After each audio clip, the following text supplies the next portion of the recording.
Et vous, leur demanda-t-il, qui dites-vous que je suis? Fa Jesosy nanontany azy hoe fa ianareo kosa manao ahy ho iza. Marka chapitre 8 verset 29. Zany tenin'i Jesosy zany no hoentintsika mandiny tena androany. Qui dites-vous que je suis? Cette question de Jésus est suivie d'une réponse de Pierre, le reconnaissant comme le Christ. Pierre a répondu à la question « Qui dites-vous que je suis ?» Pierre a répondu « Tu es le Christ. Tu es le Christ. » Cette confession de Pierre marque un tournant dans le récit.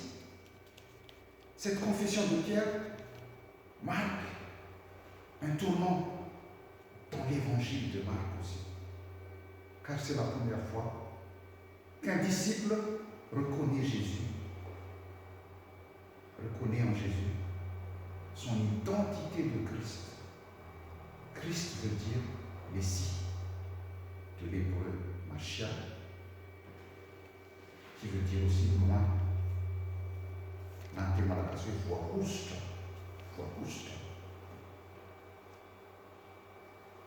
Ce texte, si vous l'avez lu ou vous l'avez suivi, a un côté paradoxal et énigmatique aussi, à cause de l'utilisation d'un verbe grec qui veut dire epitimao.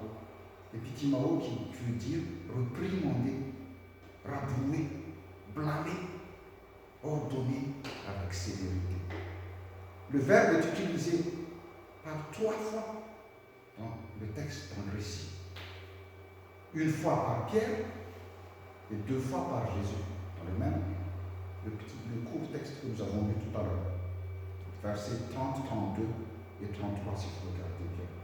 Antenne malakasi, il verbe epitimao io na hoe reprimande io. Dia nadika hoe nandrara na hoe niteny mafy. Fa midika teny grika kosa izy.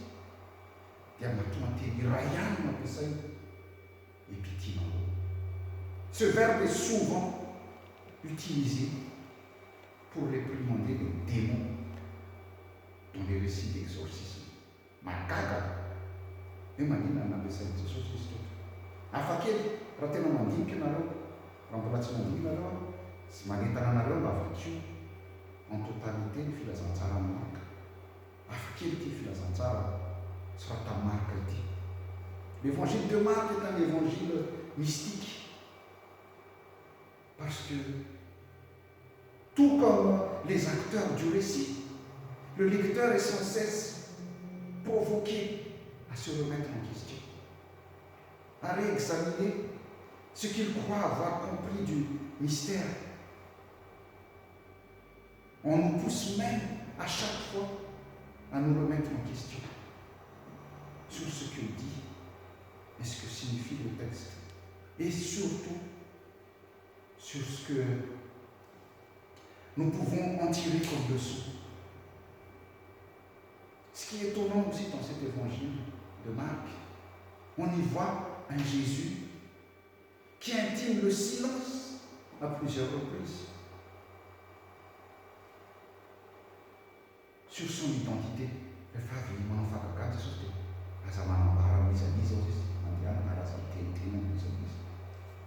Il intime souvent le silence sur son identité après avoir accompli des miracles. Pourquoi? Pourquoi il ne voulait pas qu'on le connaisse? Pourquoi son enseignement est si énigmatique et mystérieux? Alors, si vous regardez bien le parabole du semeur, le grain de sénévé, c'est vraiment énigmatique comme enseignement. En fait, tout cela est fait pour amener le lecteur à avoir un cheminement patient et une expérience dans le mystère de la révélation. Dans notre texte du jour, Pierre reconnaît comme reconnaît Jésus comme le Christ, le Messie. Mais il avait une vue erronée. Parce que Pierre, il refuse et rejette l'idée de la souffrance et de la mort du Christ. Jésus est le Christ, le Messie. La réponse de Pierre est exacte quand il a dit « Tu es le Christ ». Et Jésus la confirme. Mais Jésus réprimande Pierre. Pourquoi Jésus réprimande Pierre et lui intime le silence. En fait, il a fait cela car il est trop tôt pour que les Juifs le comprennent qu'il est vraiment le Messie. En fait, le titre de Messie est trop ambigu et peut conduire à des contresens. Je vais expliquer cela tout à l'heure. D'ailleurs, dans la suite du texte, la suite du texte montrera que Pierre et Jésus ont effectivement des conceptions différentes. Jésus est le Messie. Il n'y a aucun doute là-dessus. Mais il n'est pas le Messie comme les gens l'attendaient.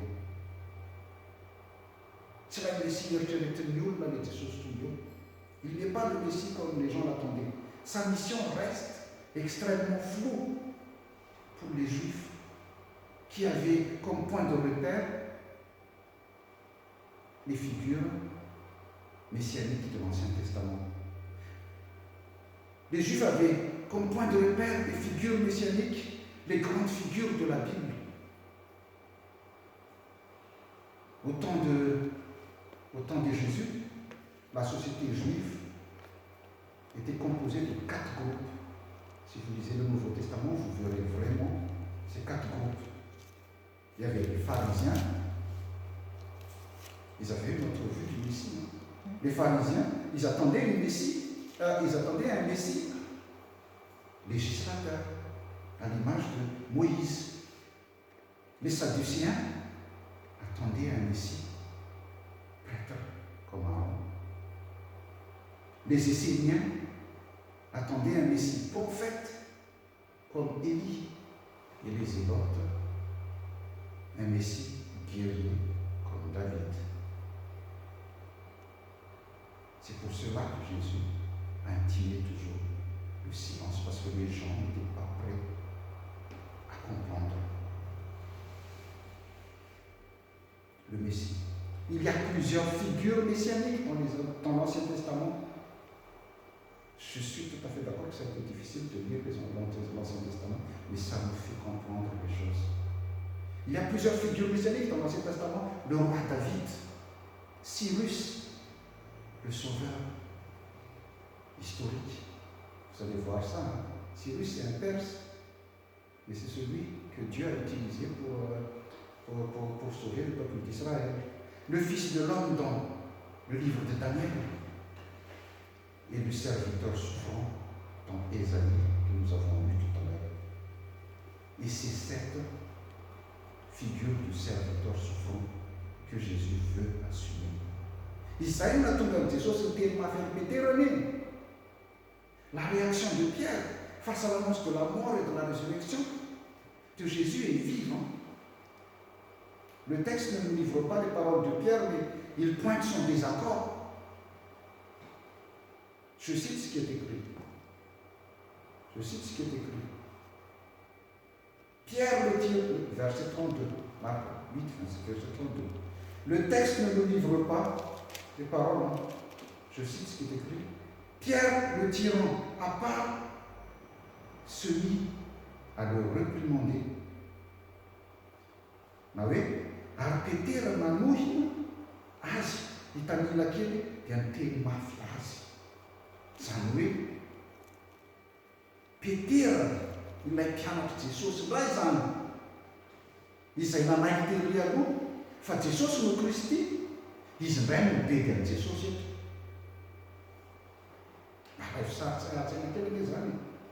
La réaction de Pierre est légitime. Comment comprendre Pour Pierre, en fait, comment comprendre que celui qui a autorité sur les vents, la tempête, les démons, celui qui guérit les malades et multiplie les pains, puisse souffrir et tuer pour ses adversaires. Sartoan pete la dava na manjazana, ar sartoan olona koa, ary zany mbola anisany ampiasain'ny olona rehefa tsy misy Andriamanitra ve Andriamanitra ve dia anaiko vonoina eo amin'ny azo fijaliana. Mais Jésus répond à Pierre. Jésus le répond aussi vivement. Et Jésus l'a fait devant les autres disciples, en les traitant de Satan, un tentateur qui s'oppose à la volonté de Dieu. Vous dites ces choses. Retire-toi. Oui, arrière. Retire-toi derrière moi, Satan, car tes vues ne sont pas celles de Dieu, mais celles des hommes. Ma cabeça toujours pour Satan, ça te tient 5 ans de demande de fils.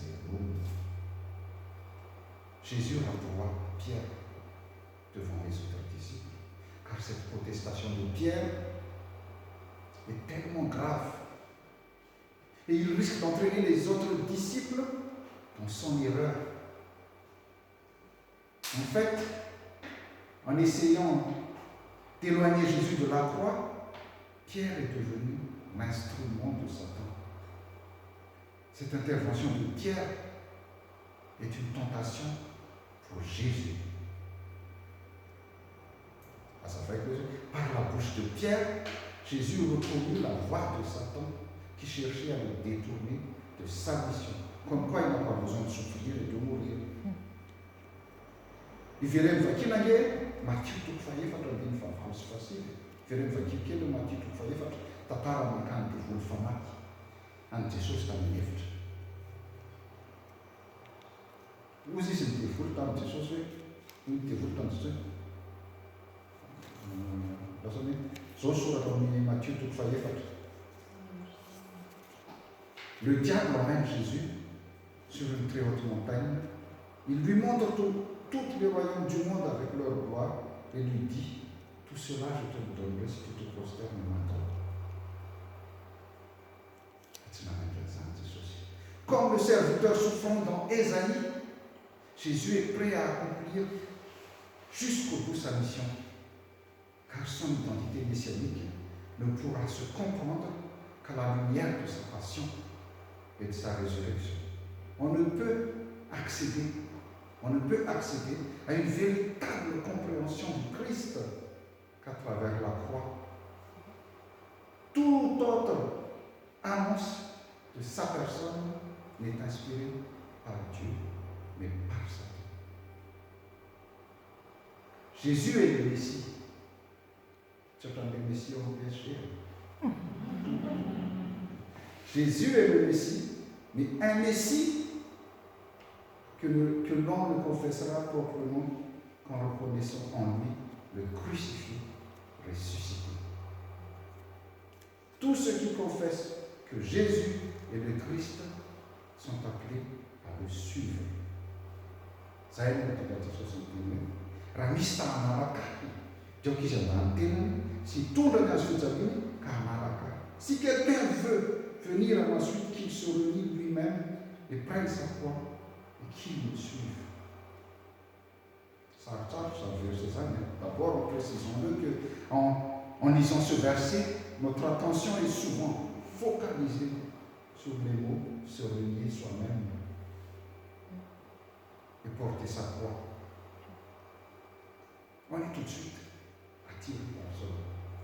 Et nous ne remarquons même pas que le verset commence par la phrase « Si quelqu'un veut venir à ma suite ». Si quelqu'un veut me suivre.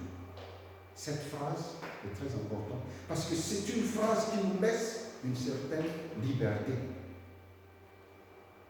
Jésus nous laisse le choix. Il nous dit comment le suivre, mais il n'oblige personne à le suivre. Il demande à ceux qui choisissent de le suivre de le mettre au premier rang de leur vie. En fait, c'est un appel à nous rendre compte que Nous ne sommes pas seuls. Qu'il y a un Dieu qui nous a sauvés par grâce. Qu'il y a un Dieu qui nous a sauvés par amour. Et notre foi est le fruit de cette grâce. Notre foi est le fruit de cette grâce et ce fruit, c'est-à-dire la grâce reçue, est faite pour être partagée et donnée. Si on ne la partage pas, elle est morte. Si on ne la voit pas dans notre manière de vivre, elle est morte. Elle ne donnera pas de fruits, elle ne profitera à personne. Sentiments parlons, fumons, tcharana, c'était mati. Tu n'y as pas phonétique. Phonétique, elle la yita. Et au phonétique, c'est aussi un rappel pour nous qu'il y a autre chose. Il y a des gens autour de nous. Et quand nous essayerons de témoigner de cette grâce, nous serons moqués, nous serons peut-être persécutés. Mais voilà, c'est ce que Jésus attend. Entend par se relier soi-même, porter sa croix. Au fil du temps, porter sa croix. Au fil du temps, les mots porter sa croix ont perdu son sens premier. Et c'est tant mieux pour nous. Parce que autant des Romains et autant de Jésus, et même, voire même pour plusieurs siècles après, autant des réformes, porter sa croix, c'est aller à coup sûr vers une mort certaine. Ou à un martyr.